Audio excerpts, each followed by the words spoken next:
샬롬, 지도로 보는 성경 여행을 함께할 박경숙 목사입니다. 오늘은 창세기 세 번째 주제로 홍수 심판에 대한 말씀을 나누고자 합니다. 창세기 3장에서 타락에 이어져서 그 죄의 얼은 굉장히 빠른 속도로 증폭되어서 마침내 홍수 심판에 이르게 됩니다. 오늘 저와 여러분이 나누어 볼 말씀의 핵심은 이 홍수 심판이 역사적인 사건이고 실제였다는 것에 포커스를 두고 말씀을 나누고자 합니다. 홍수 심판을 초래한 배경을 잠깐 말씀을 드리게 되면 창세기 5장에서 아담에서부터 시작하여 노아에 이르기까지 족보를 말씀하고 있습니다. 자, 그 중에서 21절에서 24절 말씀에 에녹은 65세에 무두셀라를 낳고 무두셀라를 낳은 후 300년을 하나님과 동행하며 자녀를 낳았으며 그는 365세를 살았더라. 에녹이 하나님과 동행하더니 하나님이 그를 데려가심으로 세상에 있지 아니하였더라. 아멘. 65세부터 하나님과 동행하였다면 에녹은 그 이전에 65세가 되기 전에는 하나님과 동행하지 않았다는 뜻일 것입니다.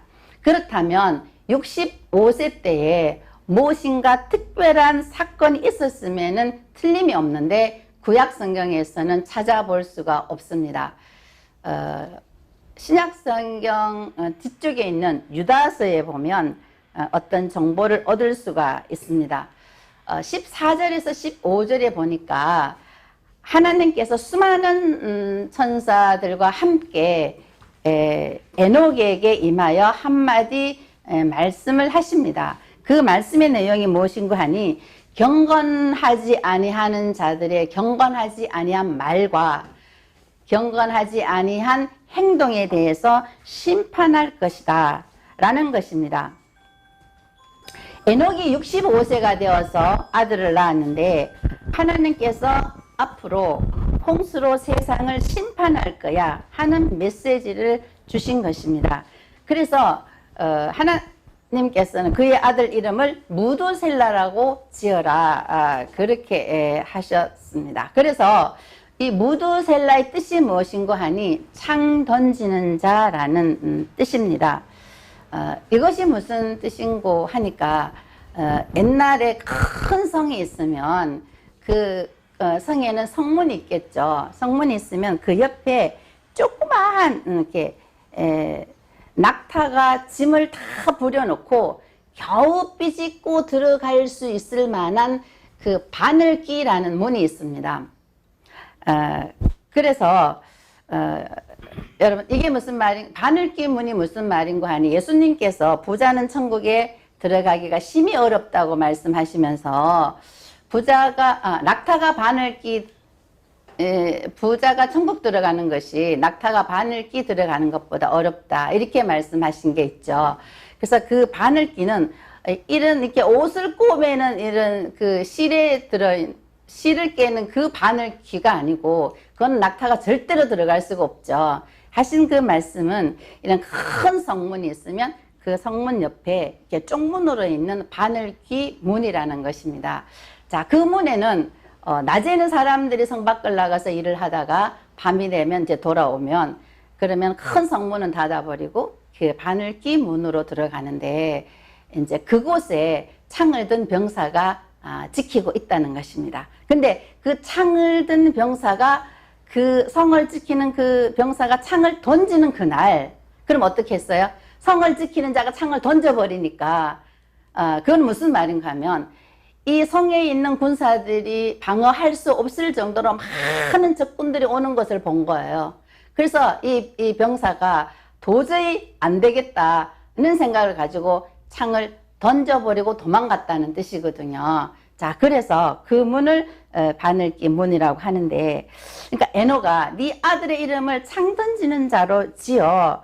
그러면 그 창을 던지는 날은 그 성은 끝장났다는 것입니다. 그래서 그날이 바로 심판의 날인데, 그래서 무두셀라가 죽은 날이 죽은 날이 바로 대홍수가 시작되는 날입니다. 여러분 도표에 보시는 것과 같이 여러분 무두셀라가 제일 오래 살았거든요. 969세를 살았습니다. 그래서 그가 죽는 그 해에 바로 홍수가 일어나는 것을 볼 수가 있습니다.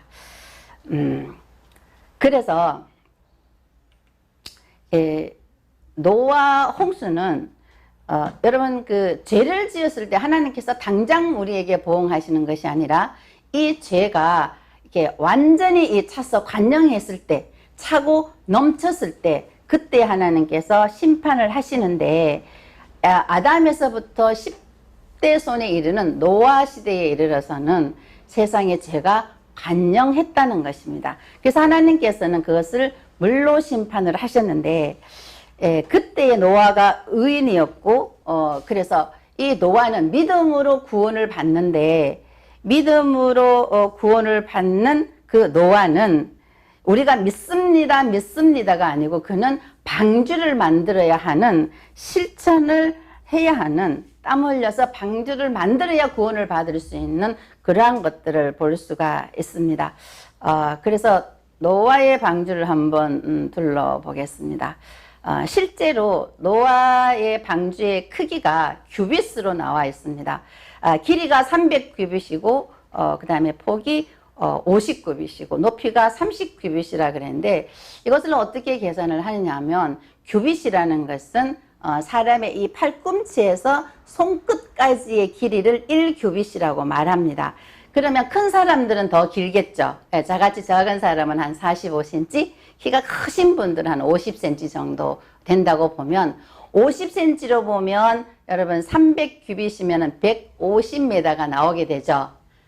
그래서 이렇게 정확하게 볼 수가 있는데요. 그래서 어떤 분이 정확하게 성경에 나오는 대로 이렇게 방주를 만들어 보았습니다. 여러분 방주와 배가 다른 것은 익히 아시죠? 방주는 배는 위에가 뻥 뚫렸지만 방주는 막혀져 있습니다. 그죠? 그래서 이 방주의 크기를 보니까 축구장 크기보다 이렇게 조금 작은 거의 비슷한 정도의 크기였다. 그래서 한국에서 이런 기사를 실었습니다. 그 노아의 방주의 모형을 제작해서 실험해 보았더니 아주 그 안정적인 가장 안정적인 규격이 나왔다는 것이 과학적으로 실험 결과를 한국일보에 실었는 것을 볼 수 있습니다. 노아의 방주가 걸렸던 아라랏산입니다. 이렇게 아주 높아서 만년설로 되어져 있고요. 그래서 이것은 터키 지역과 아르메니아 그 사이에 위치하고 있습니다. 세계 지도를 보면 이러한 위치에 있고요. 그래서 이 큰 산은 대아라랏산과 소아라랏산이 있는데 대아라산은 5,137m 굉장히 크죠. 소아라산은 약 3,900m 정도 됩니다. 그래서 이 페르시아인들은 이 산을 노아의 산이라 말하고 터키 사람들은 터키족은 방주의 산 또는 고통의 산, 또 크루드족은 재난의 산이라 말하고 또 미국인들은 세계의 어머니 산이라 이렇게 말합니다. 항공으로 위에서 찍어봤습니다. 큰 산과 작은 산의 봉우리가 보이게 되죠. 그래서 방주가 앉았던 자리입니다. 발견한 자리를 찍은 것입니다. 그래서 이렇게 만년설로 탐사하기 힘든 이 4,000m가 넘는 산인데 원주민들은 구존으로 당연히 노아의 방주를 믿고 있습니다. 그래서 이런 자료들을 준비해 봤습니다. 네, 그래서 노아의 홍수가 시작이 되는데 40일 동안 이렇게 비가 내렸습니다.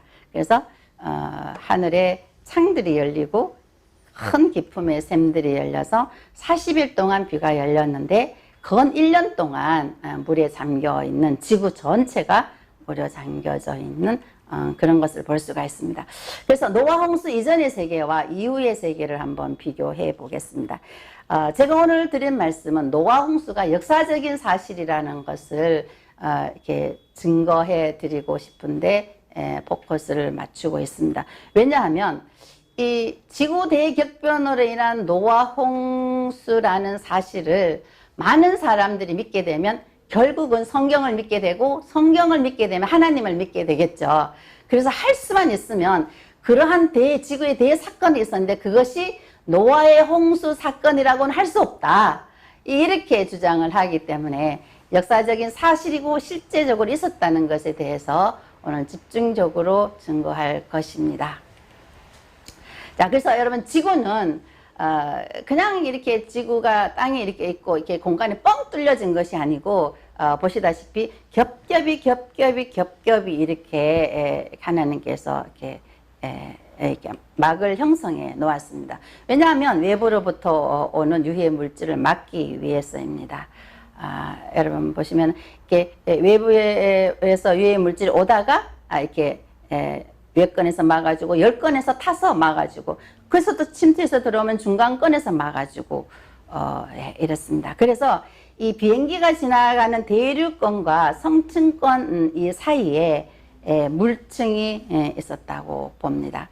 왜냐하면 여러분 우리 그 창조에 대해서 말씀할 때 두 번째 날에 하나님께서 물과 물을 나누어서 궁창 위에 물을 만드셨고 궁창 아래에 물이 있었죠. 그래서 공간을 만드셨습니다. 그렇죠? 그래서 노아 홍수 때에 그 궁창 위에 있는 물들이 이렇게 내려오게 되니까 보세요 여러분들 40일 동안 비가 내렸다는데 이 땅에 물이 있는 것들이 다 수증기가 돼서 올라가 가지고 내린들 이 지구 세계가 잠기겠어요? 잠기지 않잖아요. 그죠? 다 한들. 그래서 궁창 위에 올려놨던 둘째 날 하나님께서 창조하실 때 궁창 위에 올려놨던 물들이 하늘의 창이 열려 쏟아지게 되고 또 땅 속에 있는 깊은 매샘들이 있던 물들이 올라와서 지구 전체를 잠기게 된 것을 볼 수가 있습니다. 여러분들 그렇기 때문에 우리가 이렇게 빛이 이렇게 들어왔을 때 우리 눈으로 볼 수 있는 색이 있습니다. 그 빛의 광선이 있습니다. 여러분들이 잘 아시는 빨주노초 파남보. 그래서 그것을 가시광선이라 그러는데 그 보라색을 우리는 자색이라 그러죠. 그래서 이 자색 바깥쪽으로 흐르는 빛이 있어요. 그 다음에 이쪽에는 빨강색은 빨주노초는 빠른 적색이죠. 그래서 적색 바깥쪽으로 흐르는 빛이 있어요. 그래서 이 빛을 적외선이라 그러고 그러니까 자주색 바깥쪽으로 흐르는 걸 자외선이라 그러죠. 그래서 이런 자외선이라든지 그 다음에 그 뭐 X선이나 감마선 이런 아주 유해한 선들을 이런 그 광선들을 궁창 위의 물이 다 막아줘서 사람이 아주 살기 좋은 그러한 환경을 만들어졌고요. 그 적외선은 많이 들어보셨죠? 찜질방에 가면 적외선 우리 몸에 좋은 거죠. 우리 몸에 좋은 선은 이제 들어오게 되고 그러한 환경에 있었습니다. 그래서 홍수 이전에는 지구 전체가 이렇게 물층으로 들러 있어서 마치 비닐하우스에 해놓았듯이 비닐하우스에 있는 그 온도는 일정하듯이 하나님이 그렇게 지구를 보호하셨습니다. 그래서 더운 곳이라야 한 30도씨 정도로 일정하게 됐고 그 남극이나 북극 지방이라 할지라도 마이너스 10도씨 정도. 자, 그런데 이 물층이 없어지게 되니까 노아 홍수를 지나고 나서 물층이 없어지게 되니까 저 북극과 남극 지역에는 마이너스 70도. 그 다음에 이 사막 지역, 적도 지역은 어때요? 막 40도씩 막 이렇게 올라가는 거예요. 엄청 열대 지역으로 올라가는 것을 볼 수가 있습니다. 그래서 그 살기 좋고 인간이 살기 아주 적정한 그러한 환경에서 노아 홍수로 말미암아서 그 환경이 파괴됐다는 거예요. 그래서 창세기 5장에서 나오는 족보와 함께 성경의 족보를 바라보면 여러분 앞면을 한번 봐주시겠습니까? 아담이 930세를 살고 제일 오랫동안 산 사람이 무두셀라입니다. 그죠? 969세. 무두셀라. 그 다음에 노아가 950세를 살았거든요. 그러니까 평균 나이를 해보니까 912세를 살았어요. 어마어마하게 됐죠. 근데 노아 때의 노아 홍수 이후에 셈입니다. 600세를 살고요. 그 다음에 그 밑에 아들 셀라, 438세. 아브라함은 175세를 살았죠. 급격하게 급격하게 어떻게 돼요? 노화 홍수 이후에 급격하게 인간의 수명이 줄어드는 것을 볼 수가 있습니다. 그리고요, 이거는 식물 나무인데요. 여기 혹시 사람이 보이나요?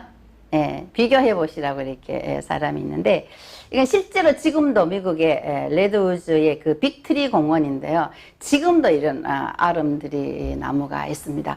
그래서 그 홍수 이전에는 이런 큰 아름들이 막 이렇게 몇백 메다 되는 이런 아름드리 나무가 있었기 때문에 아까 150m 가까이 되는 방주를 지을 수 있었던 것입니다. 자, 그래서 단지 이 노화 홍수가 그냥 뭐 어느 지역적에, 그러니까 중군동 지역이나 그쪽에 온 홍수가 아니라 지구 전체를 뒤덮은 홍수라는 것을 증명할 수 있는 게 있습니다. 그것은 무엇이냐면 대륙붕입니다.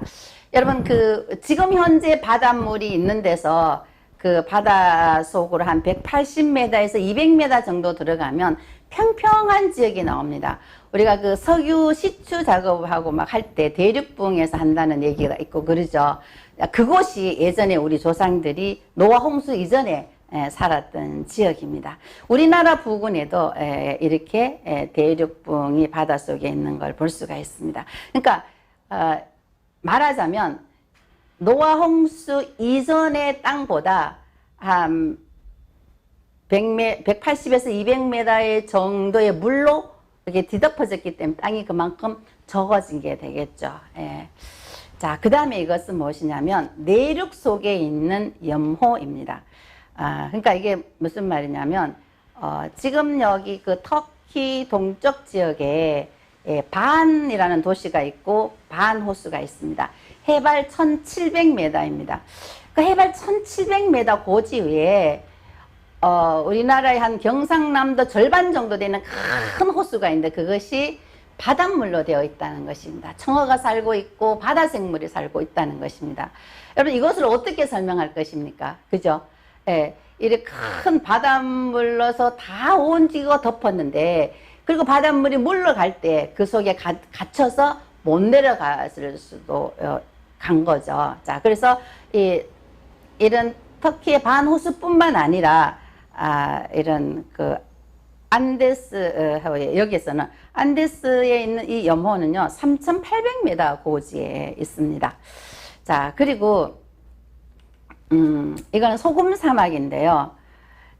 여러분, 그 내륙의 깊은 이렇게 높은 해발, 이렇게 아주 높은 곳에 이렇게 소금 사막이 있다는 겁니다. 바닷물이 들어와서 이렇게 말라져 소금 사막이 됐다는 거죠. 네, 이런 것들이고요. 자, 그 다음에는 만약에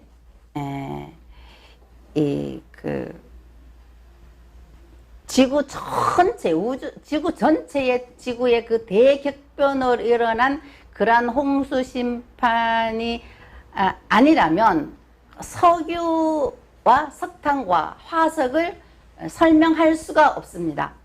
왜냐하면 석유라는 것은 여러분들 잘 아시다시피 동물이 갑자기 어떤 사건에 의해서 갑자기 매몰되어서 거기에 열이 가중되고 압력이 가중되었을 때라야만 그 동물이 이렇게 저기에 대해서 석유가 되는 거죠.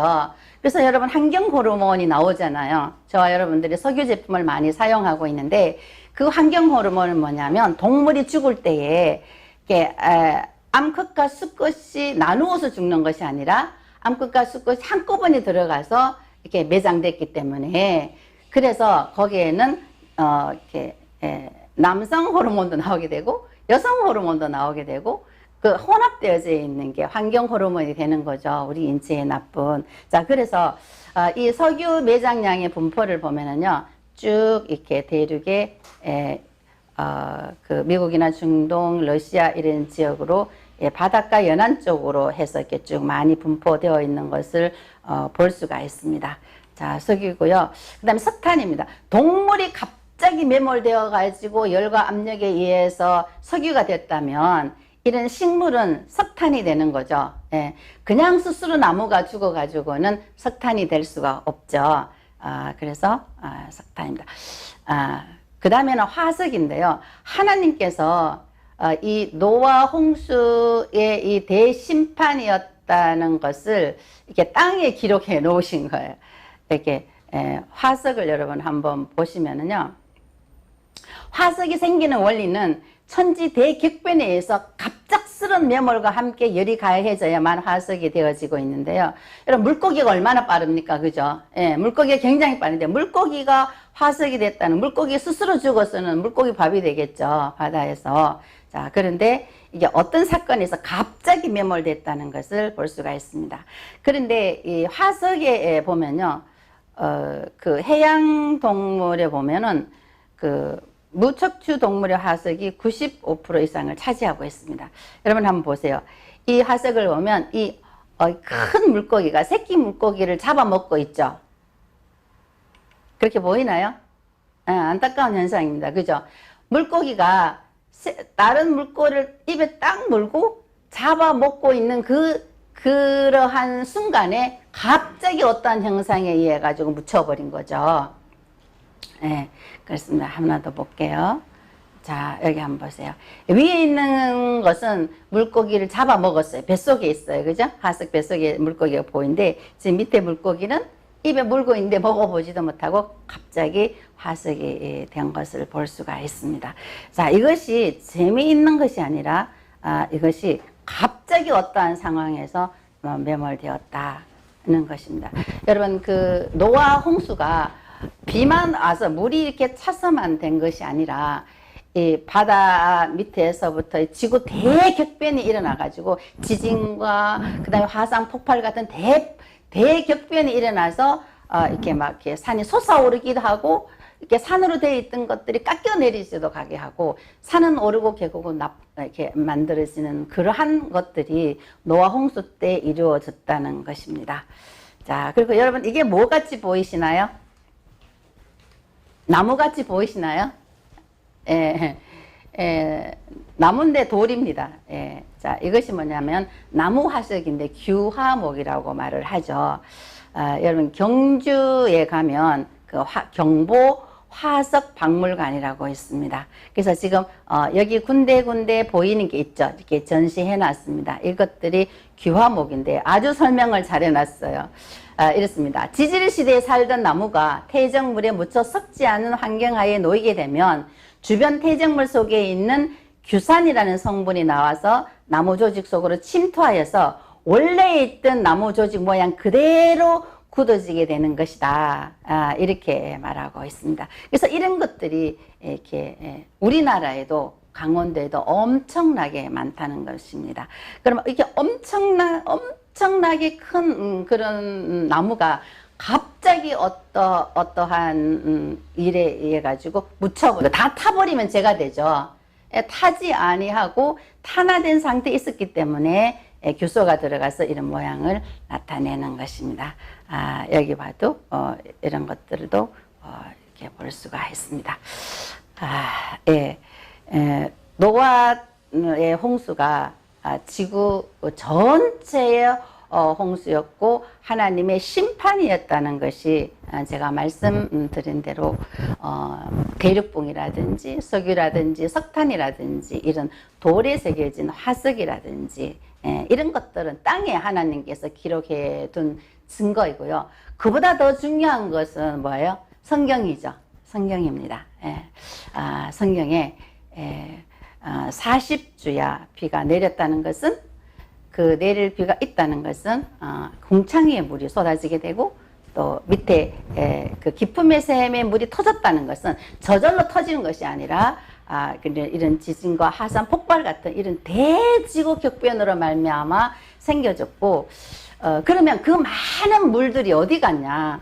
지구를 전체를 덮었던 그 물이 다 어디 갔냐? 그거는 이렇습니다. 저 남극 북극에다 얼음으로 쌓아놓고 그리고 여러분 우리 이 지도를 보면 필리핀이나 이런 데 보면 짙게 짙푸른 부분들 있죠. 막 10,000m 이상 내려가는 깊은 해구에 이렇게 갇혀져 있고 그리고 그 시대보다 한 200m 정도 더 올라와서 그러니까 200m 정도 더 내려간다 생각해 보세요. 우리가 살 수 있는 땅이 굉장히 넓겠죠. 예, 그래서 우리가 살 수 있는 환경이 그만큼 좁아졌습니다. 자, 가장 강력한 증거는 성경이겠죠. 네. 이것은 인디언 석판입니다. 인디언들의 석판에 이렇게 기록해 놓았는데요. 노아 홍수 때에 살아남은 사람이 노아의 8식구밖에 없잖아요. 이 노아의 8식구가 온 세상으로 퍼져나가 살면서 이 노아의 홍수 사건을 기록한 거죠. 인디안 석판에 있는 것입니다. 여기 맨 위쪽 칸에는요, 일그러진 태양입니다. 그래서 옆에 있는 한 노인이 막 이렇게 경배하고 있는 모습이죠. 예, 경배하고 있는 모습이고요. 두 번째 칸에는 막 비가 많이 오니까 사람들이 막 손을 들면서 이게 만세하고 하나님께 얘기하는 것이 아니라 살려달라고 소리 지르고 있는 것입니다. 물에 빠져가지고, 예, 물에 빠진 사람들이 막 손을 들어 살려달라고 하는 것입니다. 자, 그러면 세 번째 칸에 거는요, 이제 큰 배가 이렇게 방주가 이렇게 물 위에 떠 있는데 좌우에 보면 이렇게 칸이 이렇게 40칸짜리가 있습니다. 뭐냐? 40일 동안 비가 쏟아졌다는 것을 이렇게 석판에 기록해 놓았습니다. 그러니까 그 다음에 네 번째 칸에 보니까 물은 없어지고 이제는 둥근 태양이 있습니다. 둥근 태양. 아까 맨 첫 번에는 태양이 쪼그라졌어요. 예, 쪼그라졌는데 이번에 이제 해가 올라서 둥근 태양이 있습니다. 그래서 배 가운데서는 동물들이 나오고 있죠. 그래서 오른쪽에서는 이렇게 남자들이 막 이렇게 만세를 부르고 있습니다. 자, 다섯 번째 칸에는 무지개가 또 있습니다. 무지개가. 이렇게 인디언 석판에 노아 사건을 이렇게 기록해 놓은 것을 볼 수가 있습니다. 뿐만 아니라 굉장히 많은 부분에서 이 노아 홍수 사건에 대한 그런 전설 같은 것들이 이어져 오는 것을 볼 수가 있습니다. 자, 그리고 마지막으로 하나님께서 말씀하십니다. 내가 다시는 물로 심판하지 않겠다. 그 물로 심판하지 않겠다고 언약하신 그 언약을 하나님께서는 누구나 다 알 수 있게 무지개로 비가 온 후에는 무지개를 뜨게 해서 하나님의 언약을 기억하게 하셨습니다. 오늘은 여기까지 하고요. 다음 시간에는 이렇게 바벨탑 사건을 돌아보면서 어떻게 해서 민족의 기원이 생겼는지, 언어가 어떻게 여러 가지로 갈라졌는지를 살펴보는 시간으로 다음 주에 뵙겠습니다. 감사합니다.